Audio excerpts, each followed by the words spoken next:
I want you to think back to a specific moment. Maybe it was in high school, staring at a math problem you couldn't crack, and the teacher asked if anyone needed help. Your throat closed up. You looked down, I'm fine, you thought. Or maybe it was at work, overwhelmed by a project, watching a more experienced colleague across the room.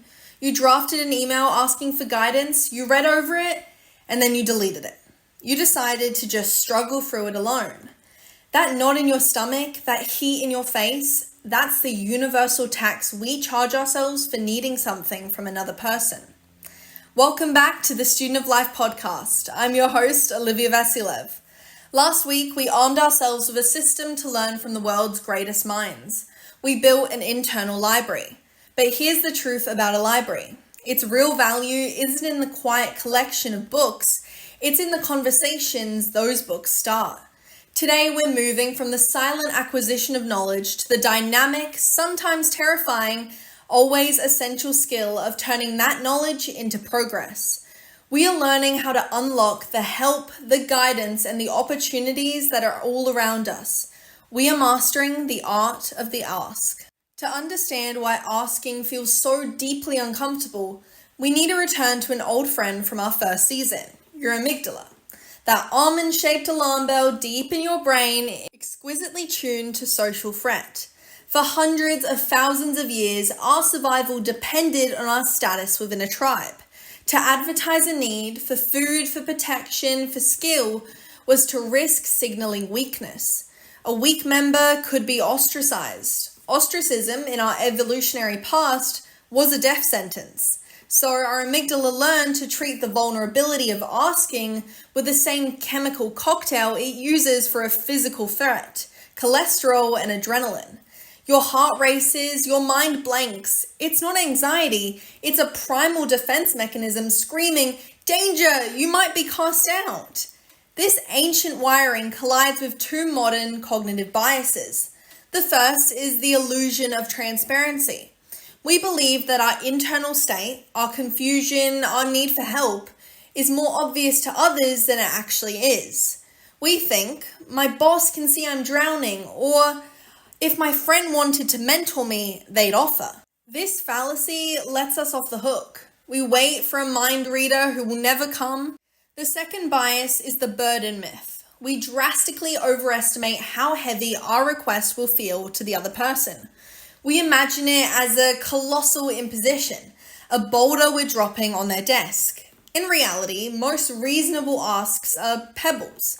We suffer from an illusion of asymmetrical insight, believing we see the social cost with perfect clarity, while we remain blind to the other person's capacity and willingness to help. But here's the crucial, beautiful neuropsychological reframe. When you make a thoughtful, specific ask, you're not just taking, you're giving. You are giving the other person an opportunity to experience what's called helper's high. Acts of generosity and altruism trigger the release of dopamine, serotonin, and oxytocin in the giver's brain. They literally get a neurochemical reward, a sense of purpose, connection, and warmth. A good ask isn't a transaction of need. It's an invitation to collaborate, a signal of respect that can activate the reward recruits in someone else's mind. Knowing the why calms the amygdala. Now we need the how to guide the prefrontal cortex, our CEO. I want to give you a simple 4-part framework. Think of it as a recipe for turning anxiety into an effective, respectful request. The first step is about specificity and autonomy. You must be crystal clear about what you need, and you must give the other person a clear, easy exit. The worst thing you can do is say, "Can I pick your brain?" That's vague, it sounds like it could take hours, and it puts the entire cognitive load on them to figure out what you want. Instead, you need to do the work up front. Your ask should sound like this. "I'm really impressed by your work on," name a specific project or skill. "I'm trying to state your specific goal, and I'm stuck on one precise issue. Would you be open to a focused 15-minute chat sometime about that one issue? I completely understand if you're too busy." Let's break down the psychology here. The specificity shows you've done your homework. It respects their most valuable asset, Time. It makes the request easy for their brain to evaluate. It's a discrete, scoped task. And the phrase, "I completely understand if you're too busy," isn't weak, it's strategic. It grants them autonomy, reducing the social pressure and the threat response. When people feel free to say no, they are paradoxically more likely to say yes and to do so willingly. The second step is building the bridge with articulated admiration. You must answer their unconscious question, why me? This isn't empty flattery, it's providing context. Instead of, "You're so amazing," you say, "I've been following your analysis of market trends and your take on consumer behavior was fascinating." You are connecting your request to their specific expertise, not their general status. This taps into a fundamental principle of social psychology, reciprocity of liking. We are wired to want to help people who sincerely appreciate us. By articulating genuine, specific admiration, you're not buttering them up, you're building a legitimate bridge between their skill and your need. The third step is the offer of asymmetrical reciprocity. This transforms the dynamic from favor beggar to potential collaborator. You must offer something in return, but it needs to be smart. Don't say, "I'll do anything." That's vague and burdensome. Offer something specific, easy for you to give and easy for them to accept or decline. For example, "In return, I'd be happy to summarize our chat into notes for you," or "I'd be glad to share the research I've already compiled on this topic." You are showing that you understand the economy of exchange.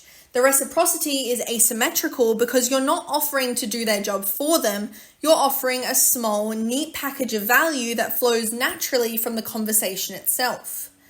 The fourth and final step is owning the container.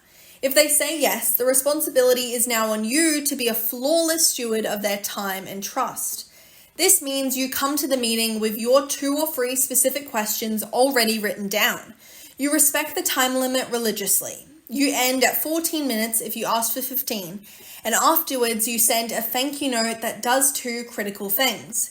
First, it mentions a specific insight you gained. For example, your point about preparing for objections first was a game changer. And second, it states the action you'll take. For example, "I'm going to apply that to my client proposition this week." This closes the loop with powerful psychology. It provides them with the tangible reward of the helper's high. They get to see their advice have a real impact. It proves you were worth the investment, making them far more likely to help you or someone else in the future. Now, the only way to build this skill is to practice, and you should start with 0 stakes. Ask a stranger for their time. Ask a barista for a recommendation. Ask a colleague where they found a piece of information. Normalize the muscular act of formulating a clear, polite request. You are rewiring your amygdala through exposure. And you must reframe rejection. If someone says no, it is data, not density. It is almost always about their capacity, their priorities, or bandwidth in that exact moment.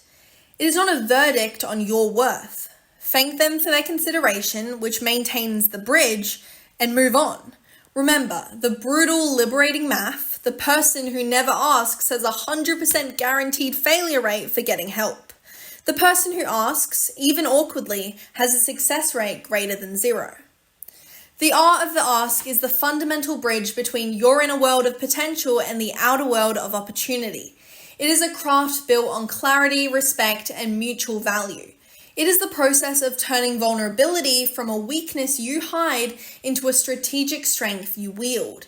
It is how you move from being a solitary student to being a connected creator. Now that we can learn from the world's wisdom and courageously ask for guidance, what's the next essential skill? It's about what happens in the space between asking and achieving. It's about the moment the conversation starts, the interview begins, or the new connection is made. Next week, we're going deep on the neurochemistry of connection itself. We'll break down exactly what happens in your brain and the other person's brain during a great conversation. And we'll give you the tools to become someone people love to talk to, and more importantly, love to listen to. We're deconstructing the anatomy of a great conversation. It's going to change how you think about every interaction you have. Until then, never stop learning. I'm Olivia Vasilev, and this is the Student of Life podcast.